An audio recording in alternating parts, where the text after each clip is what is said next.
आज के चुनाव परिणाम, खासतौर पे हरियाणा के चुनाव परिणाम को देख के आज सुबह से मैं हैरान हूं और आज शाम को कांग्रेस की प्रेस कॉन्फ्रेंस सुनने के बाद थोड़ा परेशान भी हूं। चारों तरफ से दोस्तों के फोन आ रहे हैं, मैसेज आ रहे हैं, ये क्या हुआ? सच बताऊं, मुझे पूरी तरह पता नहीं क्या हुआ।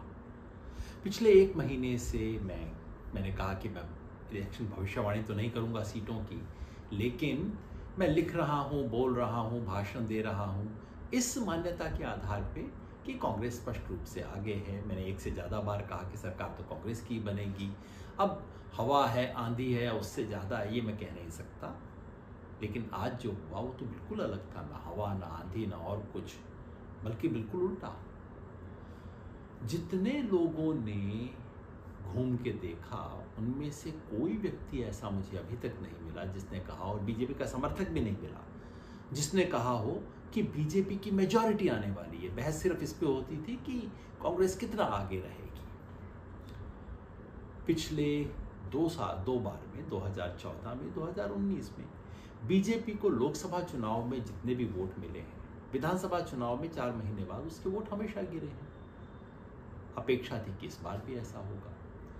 हम ग्राउंड पे घूमे, हमारे कई साथी मिलकर ग्राउंड पे घूमे, देखा, साधारण लोगों से बात की, क्योंकि ऐसा किए बगैर मैं अपना मुंह नहीं खोलता हूँ। साधारण लोगों से बात की और हमारा अनुमान उसके बाद भी ये था कि हाँ, जमीन पे तो यही दिख रहा है कि कांग्रेस आगे है। लोकसभा चुनाव के बाद कांग्रेस अप हुई है, बीजेपी डाउन हुई है, और अगर ऐसा है तो कांग्रेस का मेजॉरिटी में आना स्वाभाविक था। जैसा मैंने कहा, जितने भी रिपोर्टर, एडिटर, संवाददाता, जिसने भी बोला, जिसको भी मैंने सुना या पढ़ा, एक भी नहीं मिला। आप आज भी पलट के देख लीजिएगा, अगर एक भी व्यक्ति ने कहा हो कि बीजेपी की मेजॉरिटी आ सकती है। तमाम एग्जिट पोल ने भी यही कहा। एक भी एग्जिट पोल नहीं है जिसका न्यूनतम वाला जो आंकड़ा है वो भी कहता हो कि कांग्रेस 45 से नीचे जा सकती है। मगर ये सब गलत हो सकते हैं। हम तो गलत हो ही सकते हैं, इंसान है, गलती हो सकती है। एग्जिट पोल तो गलत होते ही हैं, मैंने खुद ही साबित किया कि गलत है। मगर आज शाम को जब कांग्रेस ने प्रेस कॉन्फ्रेंस की और कुछ गंभीर आरोप लगाए हैं, कांग्रेस में वहाँ के कम्युनिकेशन इंचार्ज जयराम रमेश जी और पवन खेड़ा जी ने कॉन्फ्रेंस करके कहा कि हम इस परिणाम को स्वीकार नहीं कर सकते। उन्होंने कुछ कॉन्स्टिट्यूएंसी से प्रमाण दिए हैं। एक कॉन्स्टिट्यूएंसी का प्रमाण मैंने खुद देखा है, वो है नारनौल, महेंद्रगढ़ जिले में। कांग्रेस ने कहा है ऐसी ही सूचनाएं उनके पास हिसार से भी हैं, पानीपत से भी हैं, और कहा है कि कल तक वो इस सारी सूचना को सार्वजनिक करेंगे। आरोप ये है कि कुछ काउंटिंग के दौरान कुछ ऐसे ईवीएम मिले जिसमें 99% बैटरी पाई गई खुलने के बाद। अब इतने घंटे काम करने के बाद 99% बैटरी क्यों थी?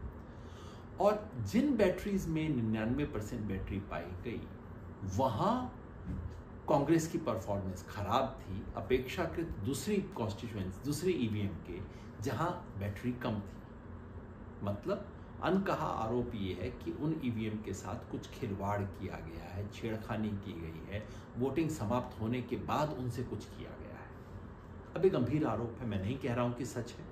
हमारे पास अभी कोई प्रमाण इतना नहीं है उसको जांच करने का। चुनाव आयोग का जवाब भी मैंने पढ़ा, वो इतना टेक्निकल है कि मैं तो इंजीनियर नहीं हूँ, बैटरी और ये सब मुझे समझ नहीं आता। लेकिन मामला गंभीर है जिसकी जांच होनी चाहिए। तो पहली बात तो मैं कहना चाहता हूँ वो ये कि चुनाव आयोग की जिम्मेवारी बनती है कि इस सब के बारे में देश को आश्वस्त करे। चुनाव फेयर हो, निष्पक्ष हो, और जनता को दिखे कि निष्पक्ष है, दोनों जरूरी है। ये चुनाव आयोग कुछ समय से ऐसे काम नहीं कर रहा है। जनता के सामने पूरी स्थिति साफ करना, लोकसभा चुनाव के अंदर भी जितने वोट पड़े और जितने वोट गिने गए, दोनों में अंतर था। चुनाव आयोग ने आज तक स्पष्ट नहीं किया कि ऐसा क्यों हुआ है। तो चुनाव आयोग से इतना मेरा अनुरोध है, हो सकता है आपकी बात सही हो सकता है अभी से कांग्रेस की बात पे विश्वास न करें, लेकिन चुनाव आयोग जनता के सामने पूरे तथ्य रखे। चुनाव आयोग अपना काम करेगा, लेकिन हम भी अपना काम करें। हम भी सोचें, एक क्षण के लिए मान लें कि जो परिणाम आया है वही है। हैरानी हुई शायद इसलिए कि हो सकता है हम गलत हुए, तो हम सोचें कि क्या गलती हुई होगी। सोचें कि ये परिणाम क्यों आया होगा। क्या भारतीय जनता पार्टी आरएसएस का मुकाबला करने के लिए जितना काम करने की ज़रूरत थी, विचार में, जनता के बीच में, वो सब काम हुआ। आज के परिणाम से किसान आंदोलन का प्रभाव समाप्त नहीं हो जाता। किसान आंदोलन की वजह से ही कांग्रेस मैदान में थी। उतने जो परिणाम हुआ उसके कारण ही कांग्रेस, जो कि 30% पीछे थी 2019 में, वो कांग्रेस मैदान में थी। लेकिन जो कुछ दूसरी चीज करनी थी वो क्या हुई? क्या जनता के मन में ये शंका रही कि भाई कांग्रेस आएगी तो इसका मतलब है एक जिले का राज, एक जाति का राज, एक परिवार का राज? क्या इसका समाधान, इस आशंका का निर्मूलन हुआ? क्या चुनाव में उस तरह की चुस्ती हुई जो कि होनी चाहिए थी? कांग्रेस के अलावा जन संगठनों को जितना काम करना चाहिए था, क्या हमने उतना वो काम किया? मतलब कि जो चुनाव आयोग के सवाल हैं वो अपनी जगह हैं, लेकिन आज के इस नतीजे से हमारी चुनौती और गहरी होती है। महाराष्ट्र में चुनाव है, झारखंड में चुनाव है। इन सब चुनाव में पहले से भी ज़्यादा और गंभीरता से काम करने की ज़रूरत है। चूँकि हरियाणा में चुनाव का जो भी कारण रहा हो, जो भी वजह रही हो, अब उसे बीजेपी को वाइट वॉश करने के लिए इस्तेमाल किया जाएगा। ये दिखाया जाएगा कि बीजेपी को कोई धक्का पहुंचा ही नहीं था, ये जो लोकसभा चुनाव में हुआ तो कोई बात ही नहीं थी। अब वापस स्थिति वैसे ही आ गई है और इस सरकार का दमनकारी चरित्र वैसे ही आगे बढ़ेगा। इसलिए अब महाराष्ट्र में और झारखंड में और शिद्दत से काम करने की ज़रूरत है। लोकतंत्र को बचाने के लिए चुनाव आयोग की जिम्मेवारी है, लेकिन हम सब की भी जिम्मेवारी